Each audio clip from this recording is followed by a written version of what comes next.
ಕೇಂದ್ರ ಸಚಿವ ಎಚ್.ಡಿ. ಕುಮಾರಸ್ವಾಮಿ ಅವರಿಗೆ ನಾಳೆಗೆ 65 ವರ್ಷ ಭರ್ತಿಯಾಗಲಿದೆ. ಹೀಗಾಗಿ ಅವರ ಹುಟ್ಟು ಹಬ್ಬದ ಪ್ರಯುಕ್ತ ಬೆಂಗಳೂರಿನ ದಾಸರಹಳ್ಳಿಯ ವಿಶಾಲ್ ಪಬ್ಲಿಕ್ ಶಾಲೆಯ ಮಕ್ಕಳಿಗೆ ಭಗವದ್ಗೀತೆ ಪುಸ್ತಕ ವಿತರಣೆಯನ್ನು ಮಾಡಲಾಗಿದೆ.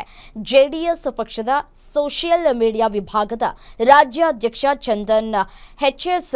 ಇದರ ನೇತೃತ್ವವನ್ನು ವಹಿಸಿಕೊಂಡಿದ್ದಾರೆ. ಈ ಸಂದರ್ಭದಲ್ಲಿ ಶಾಲೆ ಸಂಸ್ಥಾಪಕ ಟಿ.ಕೆ. ನರಸೇಗೌಡ ಸೇರಿದಂತೆ ಆಡಳಿತ ಮಂಡಳಿ ಸದಸ್ಯರು ಹಾಗೂ ಸಾಮಾಜಿಕ ಜಾಲತಾಣ ವಿಭಾಗದ ಪದಾಧಿಕಾರಿಗಳು ಉಪಸ್ಥಿತರಿದ್ದರು.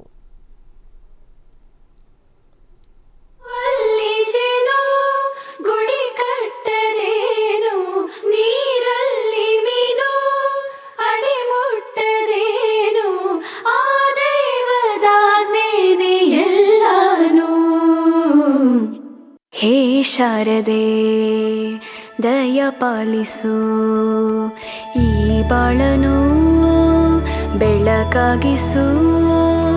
ಹೇ ಶಾರದೆ ದಯ ಪಾಲಿಸು, ಈ ಬಾಳನು ಬೆಳಕಾಗಿಸು. ನಾಳೆಗಳ